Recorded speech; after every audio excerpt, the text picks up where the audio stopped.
جڑاملا کی تحقیقات کے لیے جوڈیشل کمیشن کے قیام کی درخواست۔ لاہور ہائی کورٹ نے حکومت کو جوڈیشل کمیشن بنانے کا فیصلہ کرنے کے لیے 2 اکتوبر تک کی مہلت دے دی۔ فاضل جج نے قرار دیا کہ عدالتی حکم پر عمل نہ ہوا تو چیف سیکرٹری پنجاب کو شوکاز نوٹس جاری کریں گے۔ تفصیلات کے مطابق جسٹس عاصم حفیظ نے سربراہ church of Pakistan bishop Azad Marshall کی درخواست کی سماعت کی۔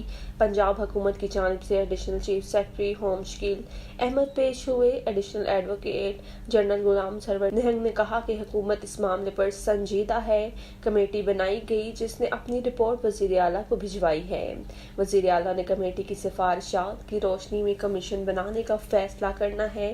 عدالت کچھ مہلت دے۔ فاضل جج نے ریمارکس دیے، جوڈیشل کمیشن یا ٹریبیونل بنانے کا اختیار حکومت کا ہے، عدالت کا نہیں۔ ایشو کیا ہے، آپ اس بارے میں فیصلہ کریں۔ حکومت نے جو بھی فیصلہ کرنا ہے کر کے عدالت کو بتا دے۔ عدالت نے مزید سماعت 2 اکتوبر تک ملتوی کر